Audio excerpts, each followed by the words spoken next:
Now, on the first day of the week, Mary Magdalene went to the tomb early, while it was still dark, and saw that the stone had been taken away from the tomb. Then she ran and came to Simon Peter and to the other disciple whom Jesus loved. They have taken away the Lord out of the tomb, and we do not know where they have laid him. Peter therefore went out and the other disciple and were going to the tomb. So they both ran together, and the other disciple outran Peter and came to the tomb first. And he, stooping down and looking in, saw the linen cloths lying there, yet he did not go in. Then Simon Peter came, following him, and went into the tomb, and he saw the linen cloths lying there, and the handkerchief that had been around his head, not lying with the linen cloths, but folded together in a place by itself. Then the other disciple who came to the tomb first went in also, and he saw and believed. For as yet they did not know the scripture, that he must rise again from the dead. Then the disciples went away again to their own homes.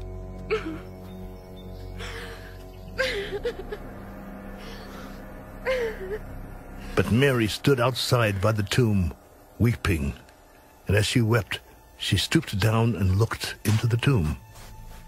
And she saw two angels in white sitting, one at the head and the other at the feet, where the body of Jesus had lain. Woman, why are you weeping? Because they have taken away my Lord, and I do not know where they have laid him. Now, when she had said this, she turned around and saw Jesus standing there, and did not know that it was Jesus. Woman, why are you weeping? Whom are you seeking? She, supposing him to be the gardener, said to him, Sir, if you have carried him away, tell me where you have laid him, and I will take him away. Mary. She turned and said to him,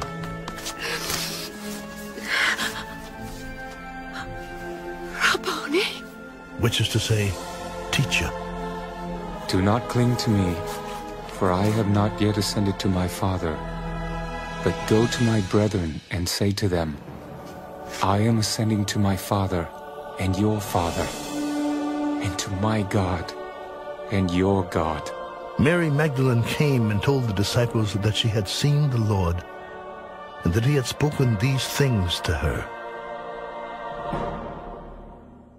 Then the same day at evening, being the first day of the week, when the doors were shut where the disciples were assembled for fear of the Jews, Jesus came and stood in the midst and said to them, Peace be with you. When he had said this, he showed them his hands and his side. Then the disciples were glad when they saw the Lord. Peace to you. As the Father has sent me, I also send you. And when he had said this, he breathed on them and said to them, Receive the Holy Spirit. If you forgive the sins of any, they are forgiven them. If you retain the sins of any, they are retained. Now Thomas, called the twin, one of the 12, was not with them when Jesus came. The other disciples therefore said to him, We have seen the Lord. Unless I see in his hands the print of the nails, and put my finger into the print of the nails, and put my hand into his side, I will not believe. And after 8 days his disciples were again inside, and Thomas with them. Jesus came, the doors being shut, and stood in the midst. Peace to you. Then he said to Thomas, Reach your finger here, and look at my hands, and reach your hand here, and put it into my side. Do not be unbelieving, but believing. My Lord and my God. Thomas, because you have seen me, you have believed. Blessed are those who have not seen, and yet have believed. And truly Jesus did many other signs in the presence of his disciples, which are not written in this book. But these are written, that you may believe that Jesus is the Christ, the Son of God, and that believing you may have life in his name.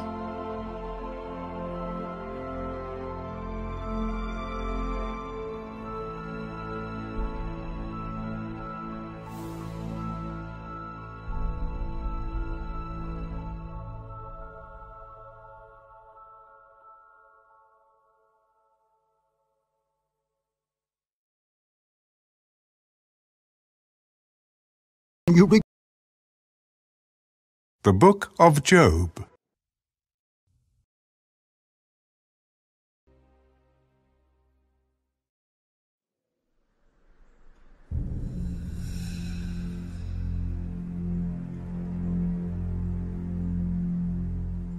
But now they mock at me, men younger than I, whose fathers I disdain to put with the dogs of my flock. Indeed, what profit is the strength of their hands to me? Their vigor has perished. They are gaunt from want and famine, fleeing late to the wilderness, desolate and waste, to pluck mallow by the bushes and broom tree roots for their food. They were driven out from among men. They shouted at them as at a thief. They had to live in the clefts of the valleys and caves of the earth and the rocks. Among the bushes they brayed, under the nettles they nestled. They were sons of fools, yes, sons of vile men. They were scourged from the land. And now I am their taunting song. Yes, I am their byword. They abhor me. They keep far from me. They do not hesitate to spit in my face. Because he has loosed my bowstring and afflicted me, they have cast off restraint before me. At my right hand the rabble arises. They push away my feet, and they raise against me their ways of destruction. They break up my path. They promote my calamity. They have no helper. They come as broad breakers. Under the ruinous storm they roll along. Terrors are turned upon me. They pursue my honor as the wind, and my prosperity has passed like a cloud. And now my soul is poured out because of my plight. The days of affliction take hold of me. My bones are pierced in me at night, and my gnawing pains take no rest. By great force my garment is disfigured. It binds me about as the collar of my coat. He has cast me into the mire, and I have become like dust and ashes. I cry out to you, but you do not answer me. I stand up, and you regard me, but you have become cruel to me. With the strength of your hand you oppose me. You lift me up to the wind and cause me to ride on it. You spoil my success, for I know that you will bring me to death, and to the house appointed for all living. Surely he would not stretch out his hand against a heap of ruins if they cry out when he destroys it. Have I not wept for him who is in trouble? Has not my soul grieved for the poor? But when I looked for good, evil came to me. And when I waited for light, then came darkness. My heart is in turmoil and cannot rest. Days of affliction confront me. I go about mourning, but not in the sun. I stand up in the assembly and cry out for help. I am a brother of jackals and a companion of ostriches. My skin grows black and falls from me. My bones burn with fever. My harp is turned to mourning, and my flute to the voice of those who weep.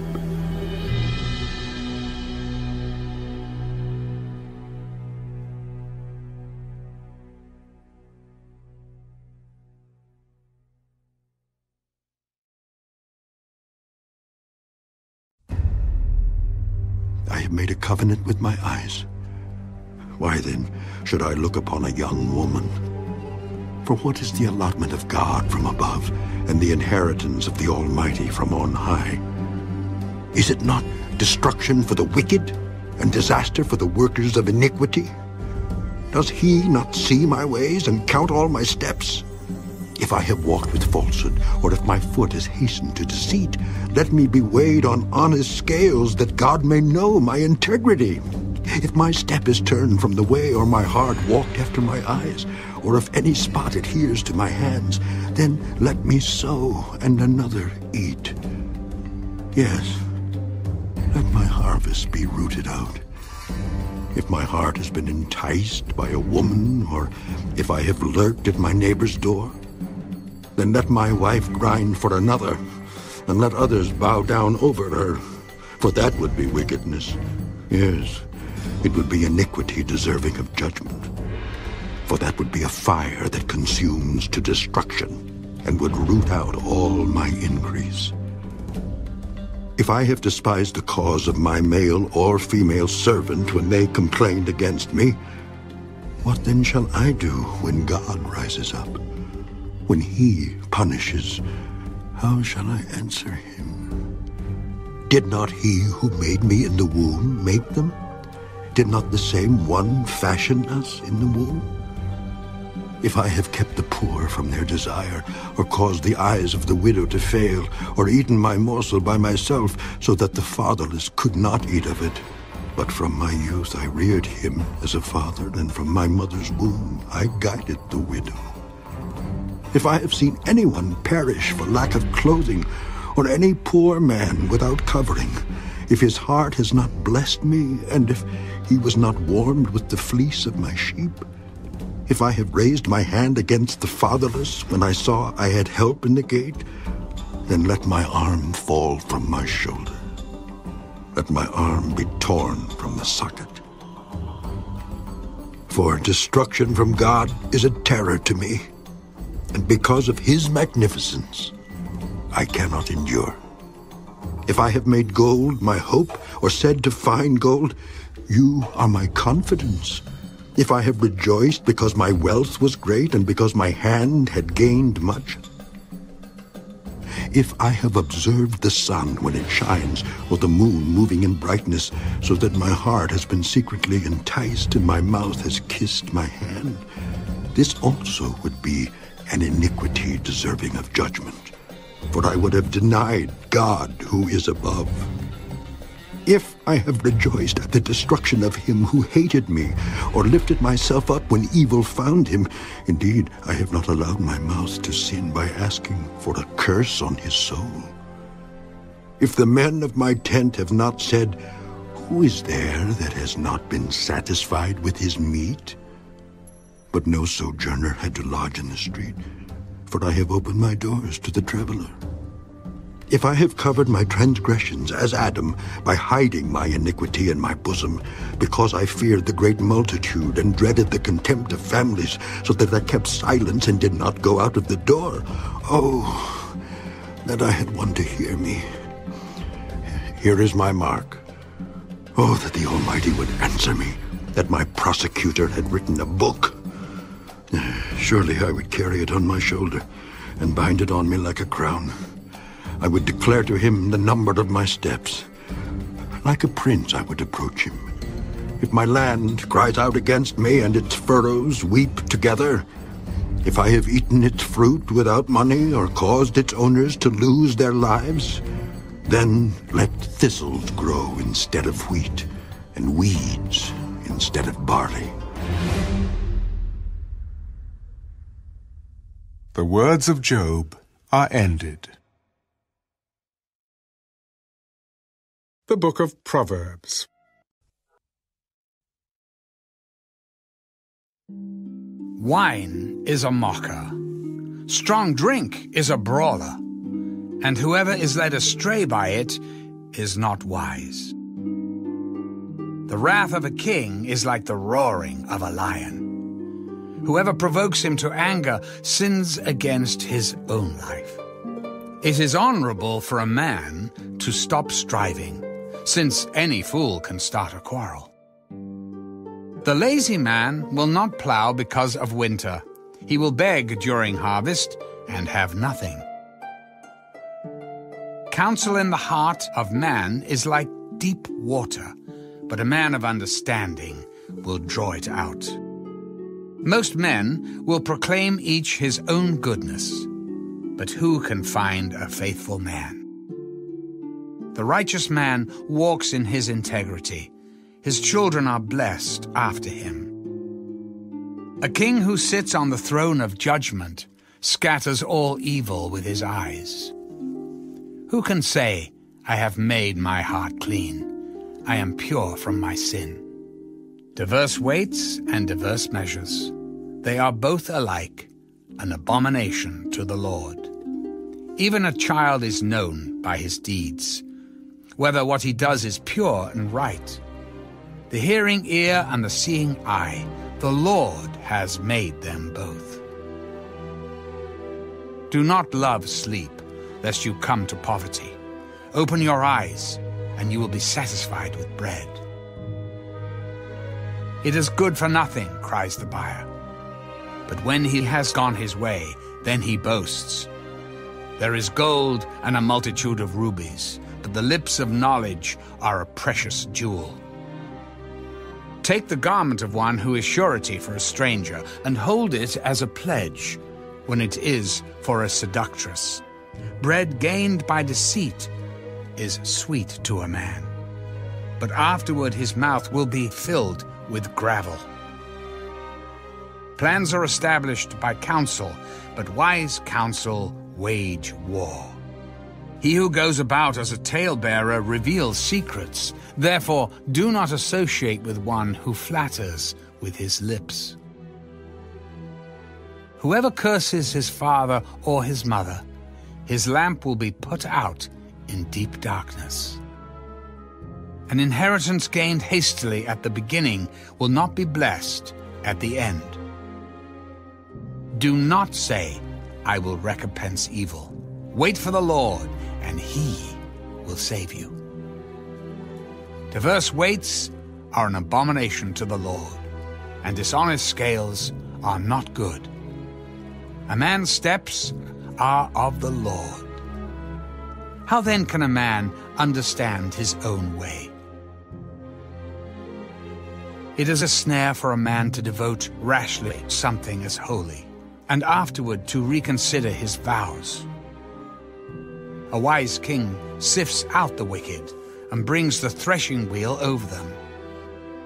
The spirit of a man is the lamp of the Lord, searching all the inner depths of his heart. Mercy and truth preserve the king, and by loving kindness he upholds his throne. The glory of young men is their strength, and the splendor of old men is their gray head. Blows that hurt cleanse away evil, as do stripes the inner depths of the heart.